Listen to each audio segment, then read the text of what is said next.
नमस्कार। प्राइम न्यूजमा स्वागत छ। म दृष्टिबाडी धिताल। म संगीता कटवाल। सुरु गरौं अहिलेसम्मका हेडलाइन्सबाट। सरकारको कामप्रति एमाले आक्रोशित। ओलीले देउबालाई दिए निषेधको राजनीति नगर्न चेतावनी।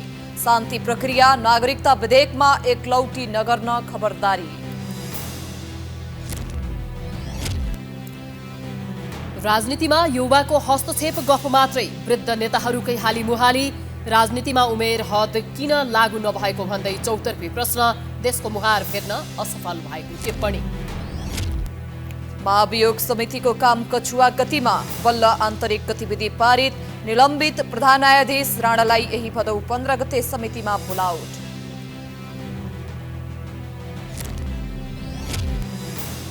काठमाडौँ महानगरपालिकाभित्र नक्सा पास नगरी बनाइएका संरचना हटाउने अभियान तीव्र। बालेन आफै उत्रिए मैदानमा। काठमाडौँ जिल्ला अदालतको भवन भत्काउने चेतावनी। अस्पतालभित्रका फार्मेसीमा औषधि अभाव देखाएर निजीमा किन्न बाध्य पार्ने गिरोह नै सक्रिय। अस्पतालकै मिलेमत्तो बिरामीका आफन्त निरीह। अनुगमन निकाय मूकदर्शक।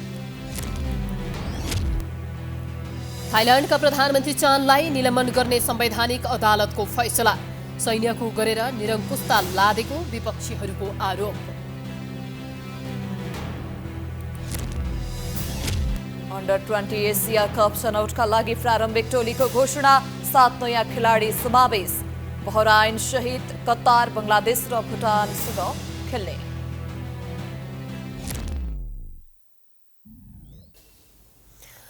अब प्राइम न्यूज विस्तारमा। लामो समयदेखिको संवादहीनता तोड्दै प्रतिपक्ष दल नेकपा एमाले सरकारलाई एकलौटी अघि नबढ्न चेतावनी दिएको छ। 6 महिनापछि प्रधानमन्त्री निवास बालुवाटार पुगेर एमाले अध्यक्ष केपी शर्मा ओलीले देशमा प्रतिपक्ष दल पनि छ भन्ने हेक्कार राख्न चेतावनी दिएका हुन्। एक रिपोर्ट।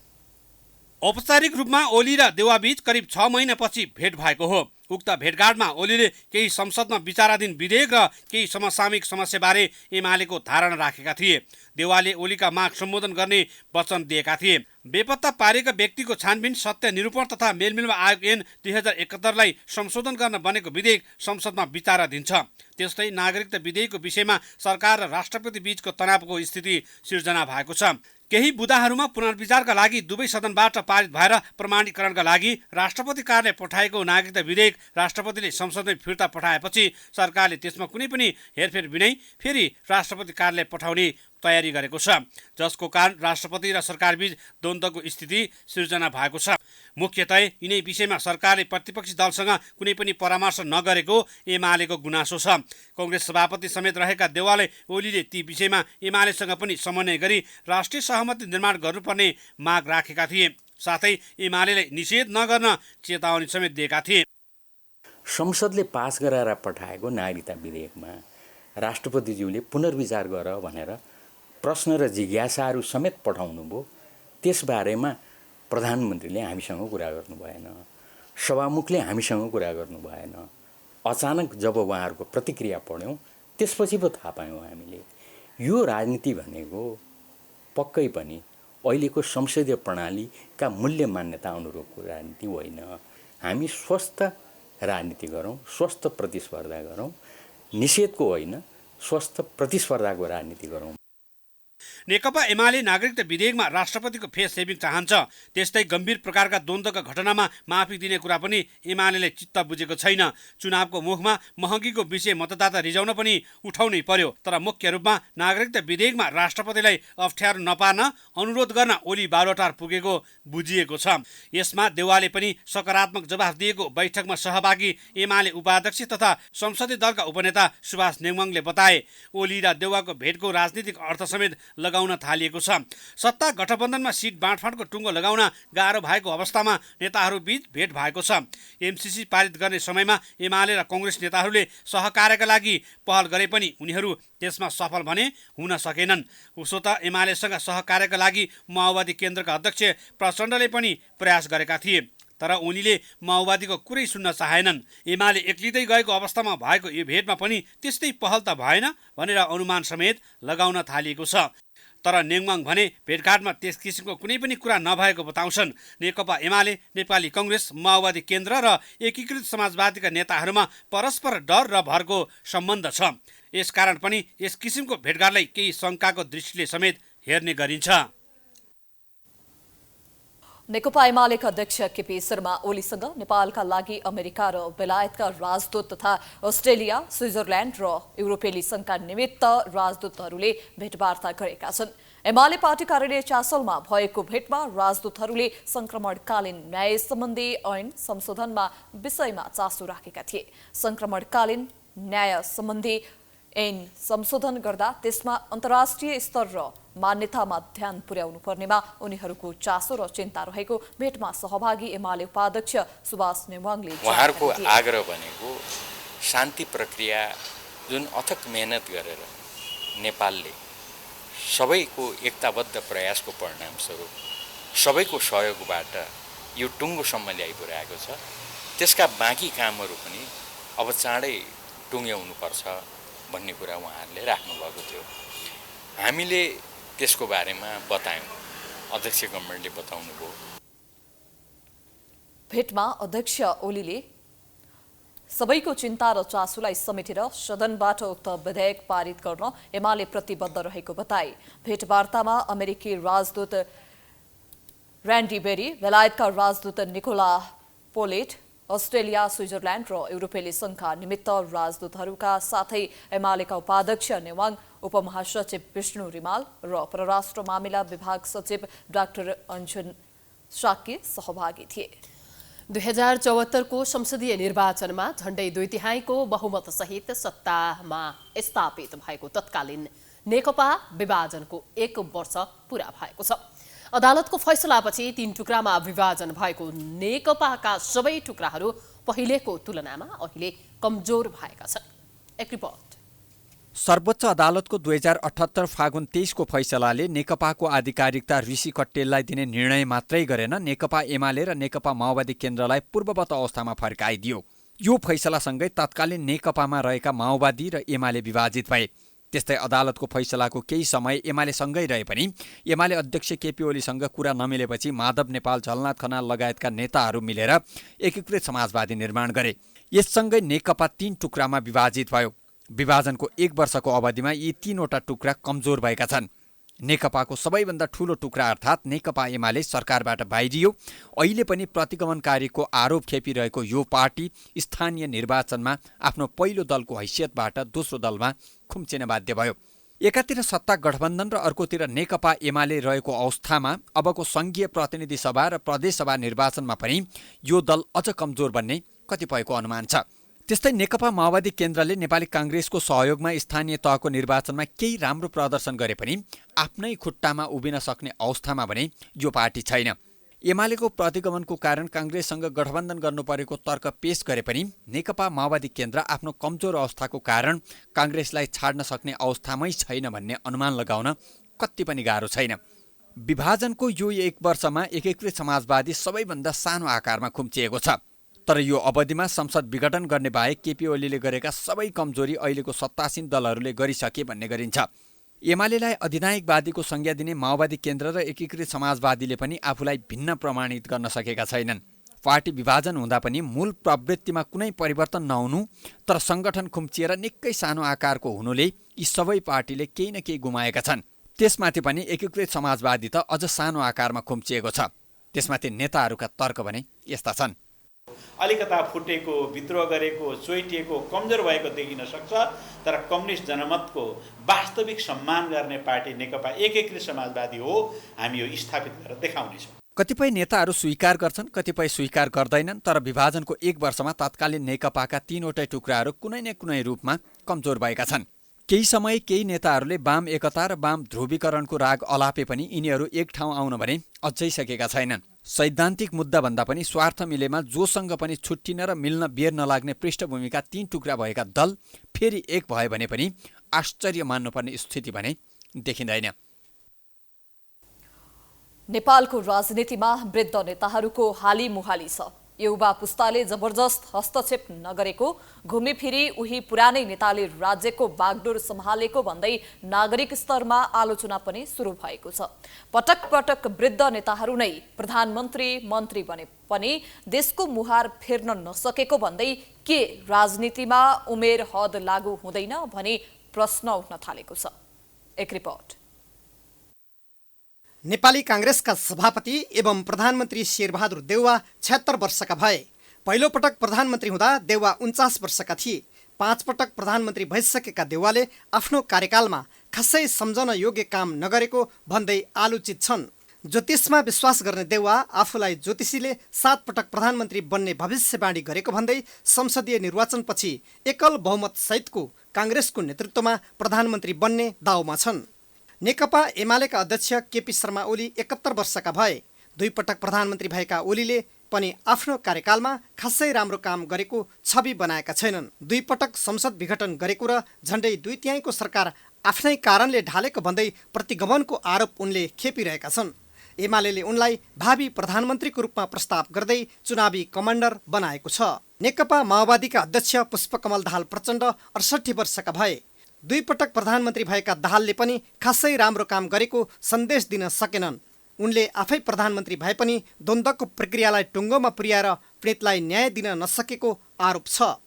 प्रचण्ड पनि अनेक समीकरण मिलाएर संसदीय निर्वाचनपछि 1 पटक प्रधानमन्त्री बन्ने दाउमा छन्। नेकपा एकीकृत समाजवादीका अध्यक्ष माधव कुमार नेपाल 70 वर्ष, कांग्रेस वरिष्ठ नेता रामचन्द्र पौडेल 78 वर्ष, झलनाथ खनाल 73 वर्ष, बाबुराम भट्टराई 68 वर्ष, सुभाष नेमाङ 70 वर्ष, महन्त ठाकुर 83 वर्ष, उपेन्द्र यादव 61 वर्षका भए।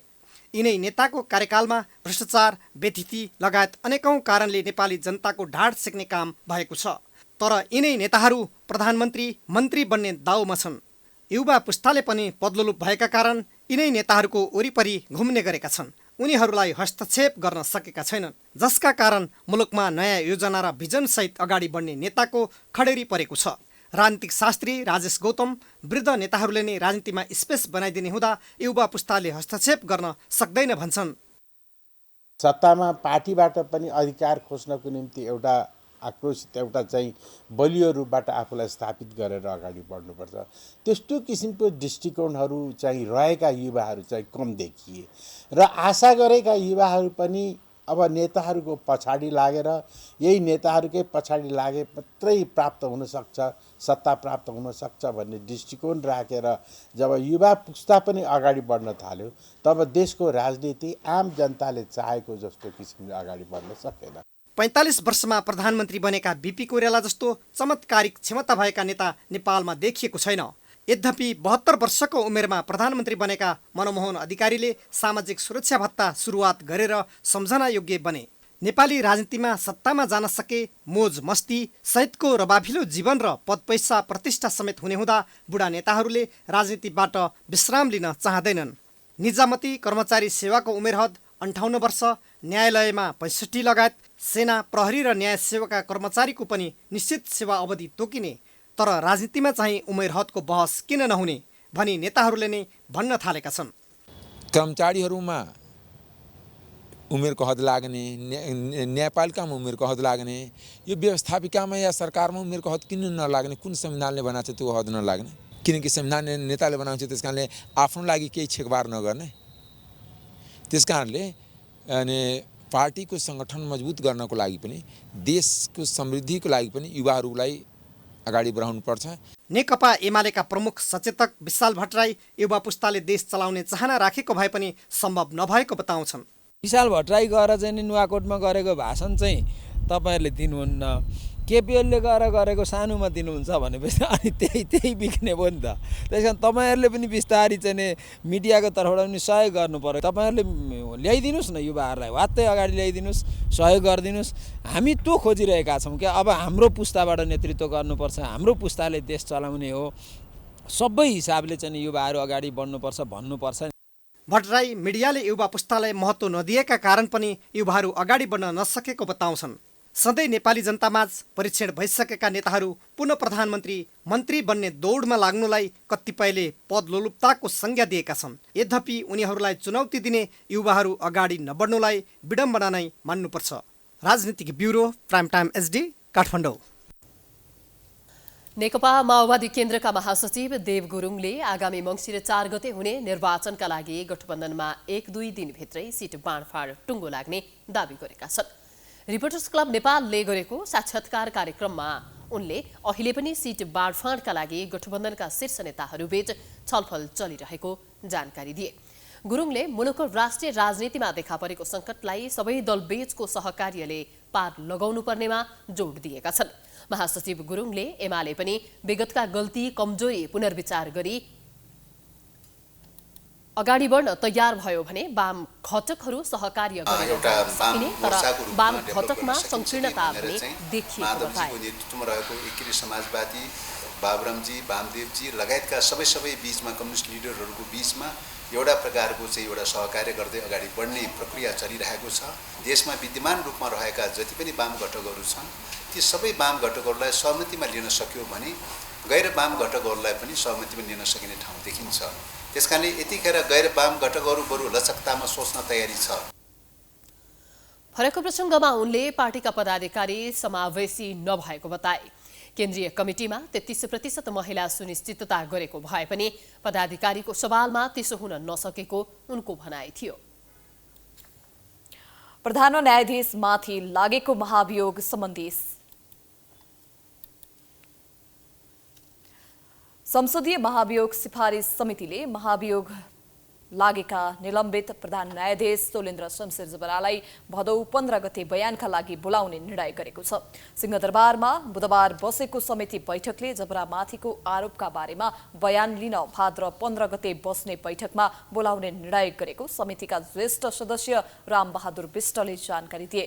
बैठकमा जबरालाई आफ्ना विषयमा स्पष्टीकरण दिन मौका दिने र जबरामाथि लागेका आरोपका बारेमा बयान लिने समितिले जनाएको छ। समितिको आन्तरिक कार्यविधि स्वीकृति गरिएको छ, संशोधन चाहिँ स्वीकृति गरिएको छ। दोस्रो, समितिको कार्यतालिका आगामी बैठकमा कार्यतालिकालाई पारित परिमार्जन स्वीकृति गरिएको छ। प्रधान न्यायाधीश सोलेन्द्र शमशेर जबरालाई मिति 79/5/15 गते 11 बजे सोधपुछ बयानको लागि बोलाउने निर्णय गरियो। बैठकले समितिको आन्तरिक कार्यविधि पारित गरेको छ भने कार्यतालिका समेत संशोधन सहित पारित गर्ने निर्णय गरेको छ। समितिले तोकिएको समयभन्दा अघि नै प्रतिवेदन प्रतिनिधि सभामा बुझाउने तयारी गरेको छ। आगामी निर्वाचनका लागि असोजदेखि नै प्रक्रिया सुरु हुने भएकाले त्यसअघि नै प्रक्रिया टुङ्ग्याउनु पर्ने सांसदहरूको भनाइ छ।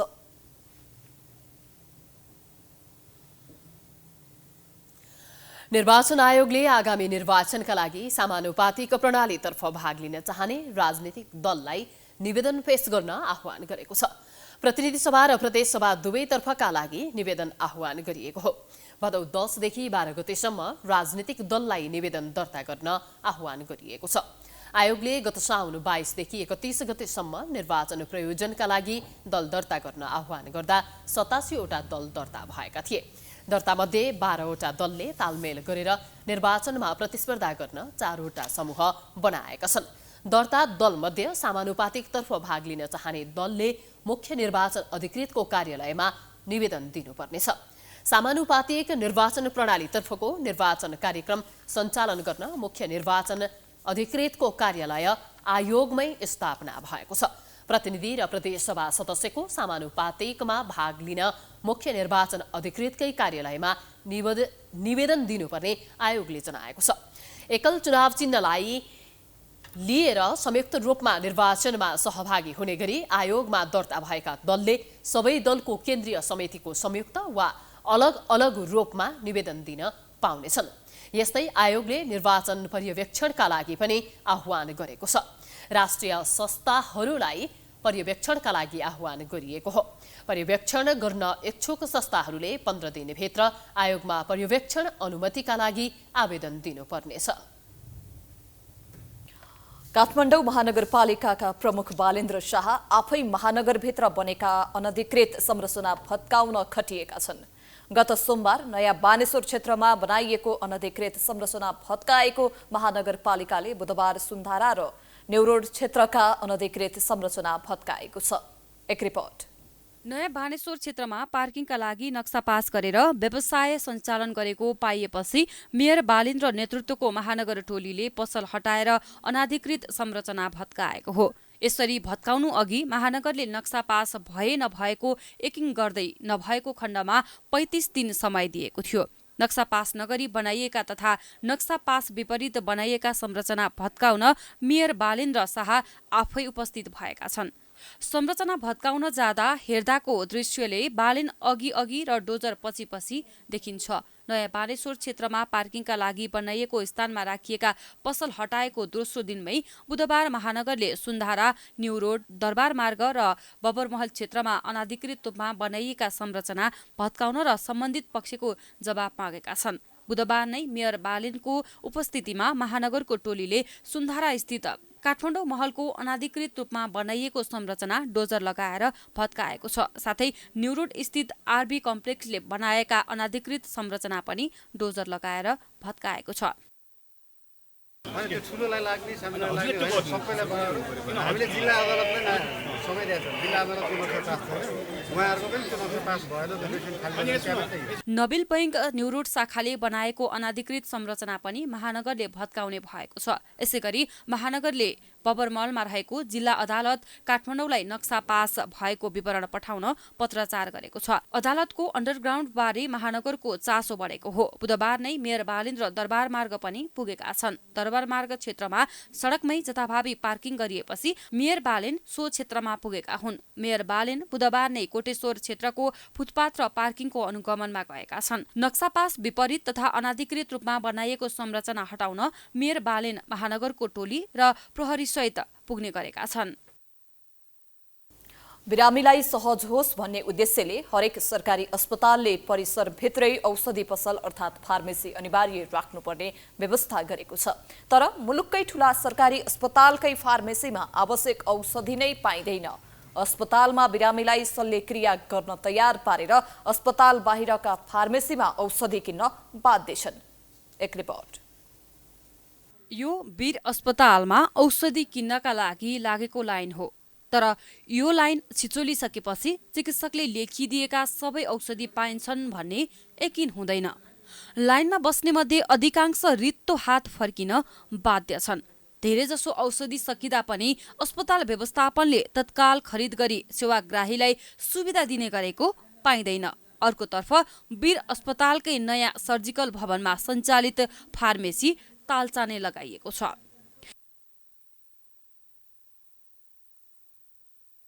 यसरी अस्पतालभित्रका फार्मेसी बन्द गरेर नागरिकलाई निजी फार्मेसीमा जान बाध्य बनाइन्छ। अनि अस्पतालले सञ्चालन गरेको फार्मेसीमा पनि कुन औषधि पाइन्छ र कुन पाइँदैन भन्ने सूचना पनि कतै हुँदैन। लामो लाइन बसेर पनि रित्तो हात फर्किनुपर्ने बाध्यता छ।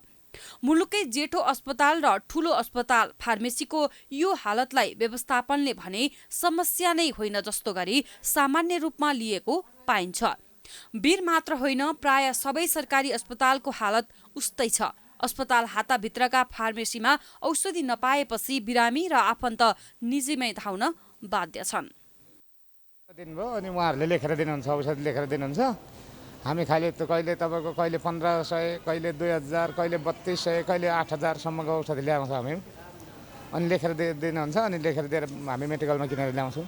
भित्र 4वटा औषधि पायो भने नि तपाईँको 4वटा बाहिर किन्नुपर्छ। हामीले 4वटा चाहिँ बाहिर किन्नुपर्छ। अनि त्यही भएर तपाईँको बाहिर एकै ठाउँ किन्यो, एकै ठाउँ किन्छ। धेरैजसो औषधि भित्र पाउँदैन, सबै बाहिरै किन्नुपर्छ। त्यो भित्र पाउँदैन भनेरै मान्छेहरू अब त्यहाँ त्यति खोज्दै पनि देखिँदैन, पाउँदा नि त्यति पाउँदैन। मलाई 360 रुपियाँ दिनुहोस्।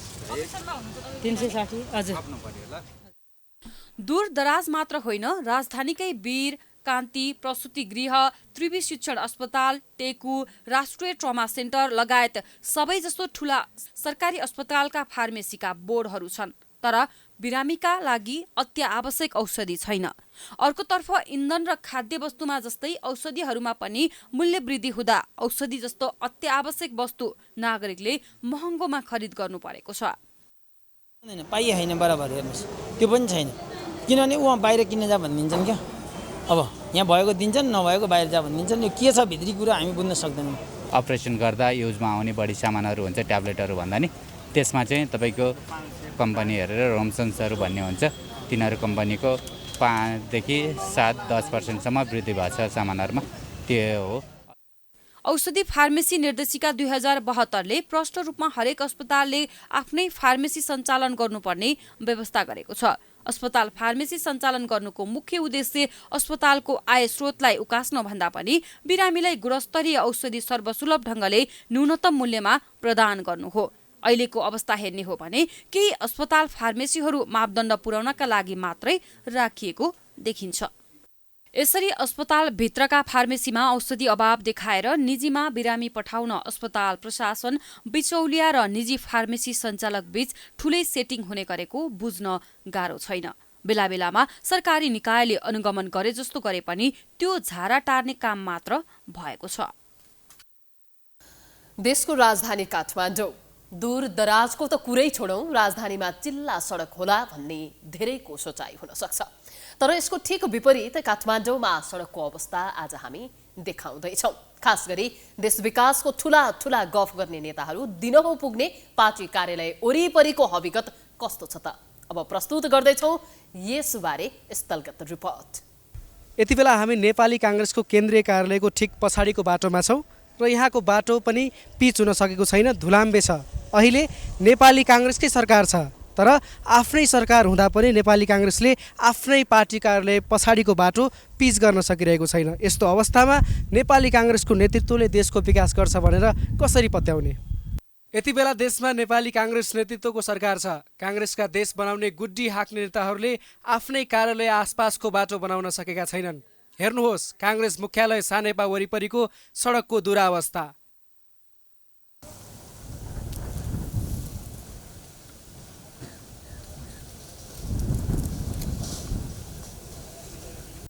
अर्को ठुलो दल एमाले च्यासल स्थित नेकपा एमालेको केन्द्रीय कार्यालय अगाडिको बाटोको अवस्था पनि त्यस्तै छ। यति बेला हामी नेकपा एमालेको केन्द्रीय कार्यालय अगाडि छौँ र यहाँको पनि बाटो बिग्रिएको छ। 2/3 मतका साथ आधा कार्यकालसम्म सरकारमा बसेको नेकपा एमाले आफ्नै पार्टी कार्यालय अगाडिको बाटो बनाउन सकिरहेको छैन। नेकपा एमालेका नेता पानी जहाज ल्याउने दाबी गर्छन्, जबकि आफै चिल्लो कार चढेर हिँड्ने बाटोको अवस्था यस्तो छ। राष्ट्रिय प्रजातन्त्र पार्टी राप्रपाको अवस्था पनि सोही छ। धुम्बाराई स्थित पार्टीको केन्द्रीय कार्यालय अगाडिको अवस्था पनि नाजुक नै देख्न पाइन्छ।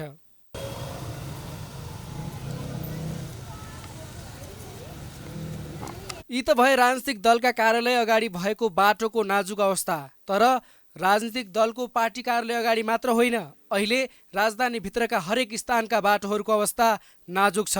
काठमाडौँका हरेक सडकमा खाल्टाखुल्टी छन्, जसका कारण काठमाडौँ उपत्यकाभित्र अत्याधिक ट्राफिक जाम हुने गर्छ। यसरी देशको राजनीतिक शक्ति केन्द्रीकरण गर्ने राजनीतिक दल र नेतृत्वले आफ्नै घर अगाडिको बाटो बनाउन सक्दैनन् भने दुर्गम विकट स्थानका नागरिकले विकासको प्रत्याभूति कसरी गर्ने? विकासको संवाहक सडक हो, बाटो हो। राजधानीकै विशेष स्थानमा राजनीतिक नेतृत्वले बाटो राम्रो बनाउन सकिरहेका छैनन् भने ग्रामीण भेगमा सडक पुग्ला र विकास होला भनेर कसरी अपेक्षा गर्न सकिन्छ? यस विषयमा सरकारवालाको ध्यान केन्द्रित हुनु अत्यन्त आवश्यक छ। क्यामेरामा मिलन प्रजापतिका साथमा Sushman Bishwakarma, prime ST, Kathmandu. Broadcasting association of Nepal वानको नयाँ कार्य समितिलाई रिपोर्टर्स क्लब नेपालले बधाई तथा सफल कार्यकालको लागि शुभकामना दिएको छ। सर्वसम्मत चयन भएका अध्यक्ष कुमार भट्टराई सहित सम्पूर्ण पदाधिकारीहरूलाई रिपोर्टर्स क्लब नेपाल र नेपाली रेडियो नेटवर्कले संयुक्त रूपमा बधाई दिएको हो। कार्यक्रममा रिपोर्टर्स क्लब नेपालका सभापति तथा प्राइम टेलिभिजनका अध्यक्ष ऋषि धमलाले रेडियोमा वानको निकै ठूलो भूमिका भएको बताए। वानले मिसन र भिजन दुवै पत्रकारिता गर्दै आएको उनको भनाइ थियो। उसको हातमा रेडियो र देशभरि एउटा नीति निर्माण गरिरहेको हुन्छ, उसको हातमा रेडियो हुन्छ। किन रेडियो? यसको विश्वसनीयता छैन। रेडियो भनेको आजको दिनमा विश्वसनीयता हो सञ्चार माध्यमको। हामीले कुरा गर्दाखेरि किनभने आवाज सुनिन्छ नि, आवाज। मैले कसैको अन्तर्वार्ता दिएँ भने त्यो आवाज नै काफी हुन्छ नि, त्यो आवाजले नै दुनियाँ जितेको हुन्छ नि, त्यो आवाजले नै जनताको मन जितेको हुन्छ। त्यसैले नेपाली रेडियो र वाणको बिचमा एउटा सम्बन्ध छ, यसलाई हामी प्रगाड बढाउन चाहन्छौँ। नवनिर्वाचित अध्यक्ष भट्टराईले आफ्नो नेतृत्वमा गठन भएको नयाँ कार्य समिति निकै बलियो भएको र कार्यकाल सोचेभन्दा सफल हुने स्पष्ट पारेका छन्। 200 भन्दा बढी रेडियोहरू वानमा आबद्ध रहेको उल्लेख गर्दै रेडियोको विकासमा धेरै चुनौती भएको बताए। समाजलाई मर्यादित हुने मिडिया नीति नै अलि धेरै संवेदनशील भएर बनाउनु पर्ने अवस्था छ। त्यसमा धेरै जिम्मेवार हुन मसँग अहिले जिम्मेवारीमा आउनुभएका प्रदेश स्तरका सदस्य साथीहरूदेखि केन्द्रीय स्तरका सम्पूर्ण सदस्य साथीहरू हामी सबैले छलफल गरेर बारम्बार छलफल गरेर सरकारलाई यस्तो भइरहेको कुरालाई कसरी नीतिगत रूपले एड्रेस गर्न सकिन्छ। किनभने समाजमा द्वेष कलह, तपाईँ र मेरो मित्रतामा द्वेष र कलह आउनु भनेको समाजको द्वेष र कलह आउनु हो। कार्यक्रममा महासचिव नवीन बाबु राई, वरिष्ठ उपाध्यक्ष उज्जवल चौलागाई, केन्द्रीय सदस्य अमृत अधिकारीले पनि आफ्नो धारणा राखेका थिए। बाँकी प्रसङ्गमा अब कञ्चनपुरमा छाडा पशु चौपायाको समस्या सम्बन्धी समाचार रहेको छ। कञ्चनपुरमा छाडा पशु चौपाया दिन प्रतिदिन समस्या बन्दै गएको छ। जिल्लामा रहेका 9वटै स्थानीय तहले बितेको 5 वर्षमा छाडा पशु चौपाया व्यवस्थापनको नाममा करोडौं रकम खर्च गरे पनि व्यवस्थापन हुन सकेको छैन। छाडा चौपायाका कारण सवारी दुर्घटनाको जोखिम समेत बढेको छ। एक रिपोर्ट। कञ्चनपुरमा छाडा पशु चौपाया व्यवस्थापन चुनौती बनेको छ। छाडा चौपाया नियन्त्रण तथा व्यवस्थापनमा स्थानीय तहहरूले लाखौं लगानी गरे पनि प्रभावकारी हुन सकेको छैन। भीमतत्व नगरपालिकाले छाडा पशु चौपाया व्यवस्थापनका लागि भन्दै करिब 50 लाख बढी लगानी गरी गौशाला समेत निर्माण गरेको थियो। गौशाला प्रयोगमा नआउँदै जीर्ण अवस्थामा रहेको छ। अन्य पालिकाहरूमा निर्माण गरिएका गौशालाको अवस्था पनि उस्तै रहेका छन्। भीमतत्व नगरपालिका 19 बागफाटामा करिब 500 छाडा चौपाया व्यवस्थापन गर्ने क्षमता रहेको गौशाला सम्बन्धित निकायले निगरानीमा नराख्दा अहिले सुनसान रहेको छ। नगरपालिकाले गाई गोरु व्यवस्थापन सम्बन्धी ठोस निर्णय, कानून निर्माण तथा पालेको पशु चौपाया छोड्नेलाई कारवाही नगर्दा छाडा चौपाया व्यवस्थापन चुनौती बन्दै गएको छ। राजमार्गसँग जोडिएका बेतकोट, शुक्लाफाटा, कृष्णपुर नगरपालिकामा समेत छाडा पशु व्यवस्थापनका लागि करोडौं रकम विनियोजन गरेको थियो। तर नगरपालिकाले छुट्याएको बजेट बालुवामा पानी सरह भएको स्थानीयको गुनासो छ। गाईको कारण अहिले चाहिँ सडकमा दैनिक कमसेकम 10 देखि 15% चाहिँ मान्छेहरू घाइते भएर अस्पताल आफ्नो चाहिँ जन्मलो चाहिँ मृत्युको चाहिँ के अरे जीवन र मृत्युको घर देखेर चाहिँ बसिरहेको छ। त्यो आखिर किन हो? यो कहिले गाई गोरुले धेरै खेतीयाती सब खाइसकेछ। यसको लागि सरकारले केही व्यवस्था गरिदिनु पर्यो। छाडा चौपायाका कारण किसानहरूले लगाएको बालीमा समेत क्षति पुगेपछि किसानहरू मारमा परेका छन्। छाडा पशुहरूबाट भएको बाली नोक्सानीको उचित क्षतिपूर्ति दिनुपर्ने कृषकहरूले स्थानीय तहसँग माग गरेका छन्। गाई गोरुले सधैँ हामीलाई परेशानी गरेका छन्, आज होइन सधैँ। अब हामी त सुकुम्बासीमा बसेका छौँ, त्यही पनि कहाँ अध्ययन लाउन खानालाई पनि त्यो धानबारी पाइँदैन, गहुँबारी पाइँदैन। घरमा अलिकति गाई खाला हुने लगाएको थियो र त्यही पनि गाईले खाएर केही राखेको छैन। राम्रोसँग यसको व्यवस्थापन गरिदिनु पर्यो अनि हामीलाई पनि राम्रो होस्, उनीहरूलाई पनि राम्रो होस्। छाडा चौपायाका कारण कृषक, यातायात व्यवसायी मात्र नभई व्यापारीहरू पनि समस्यामा परेका छन्। यता स्थानीय तहहरूले पनि छाडा पशु चौपायाहरूको दिगो व्यवस्थापन हुन नसकेको स्वीकारेका छन्। छाडा चौपाया व्यवस्थापनका लागि कार्यपालिकाबाटै ठोस निर्णय गरेर अघि बढ्ने भीमदत्त नगरपालिकाले जनाएको छ। यसलाई चाहिँ आय आर्जनसँग जोड्न सकिन्छ कि भन्ने विषयमा छलफल गरिरहेका छौँ। यो एउटा उपायको खोजी गरिरहेका छौँ र यो जुन सामुदायिक चौपाया छ यसलाई चाहिँ हामीले चाहिँ एउटा नयाँ नामकरण पनि दिने प्रयत्न गरेका छौँ। यसलाई चाहिँ एउटा सभ्य भाषामा चाहिँ गौमाता नन्दी व्यवस्थापन कार्यक्रम भनेर हामीले लागू गर्ने योजना बनाएका छौँ र यो कुरालाई चाहिँ विगतमा जसरी अभ्यास गरिएको थियो त्यसले चाहिँ राम्रो परिणाम दिएन। धेरै स्रोतहरू त्यसमा खर्च भयो र परिणाममुखी भएन। त्यसैले चाहिँ अब कसरी चाहिँ यसलाई व्यवस्थापन गर्ने, कसरी दिगो व्यवस्थापन गर्न सकिन्छ भन्ने विषयमा विभिन्न मोडेलहरूमा, विभिन्न प्रस्तावहरूमा छलफल गरिरहेका छौँ।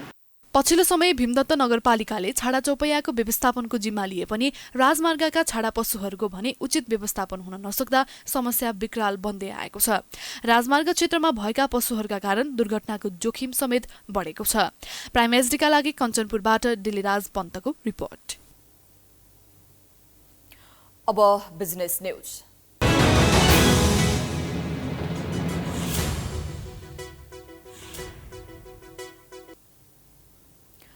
बिजनेस न्यूजमा निप्से सूचक सम्बन्धी प्रसङ्गतर्फ लागौं।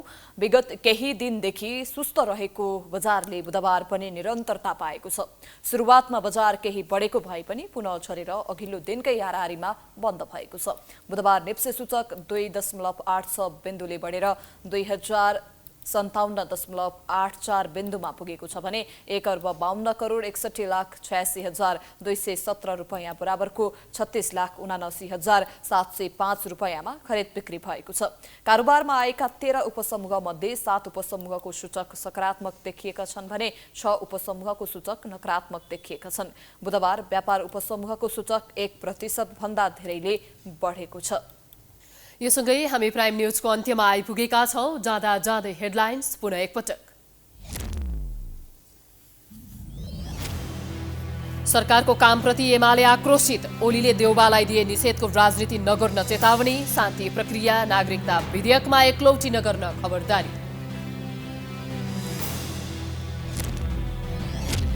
राजनीतिमा युवाको हस्तक्षेप गफ मात्रै, वृद्ध नेताहरूकै हाली मुहाली, राजनीतिमा उमेर हद किन लागू नभएको भन्दै चौतर्फी प्रश्न, देशको मुहार फेर्न असफल भएको टिप्पणी।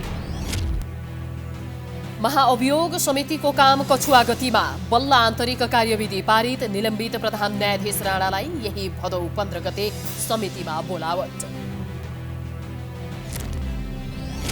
काठमाडौँ महानगरपालिकाभित्र नक्सा पास नगरी बनाइएका संरचना हटाउने अभियान तीव्र, बालेन आफै उत्रिए मैदानमा, काठमाडौँ जिल्ला अदालतको भवन भत्काउने चेतावनी। अस्पतालभित्रका फार्मेसीमा औषधि अभाव देखाएर निजीमा किन्न बाध्य पार्ने गिरोह नै सक्रिय, अस्पतालकै मिलेमतो, बिरामीका आफन्त निरीह, अनुगमन निकाय मूकदर्शक। थाइल्याण्डका प्रधानमन्त्री चानलाई निलम्बन गर्ने संवैधानिक अदालतको फैसला, सैन्यको गरेर निरङ्कुशता लादेको विपक्षीहरूको आरोप।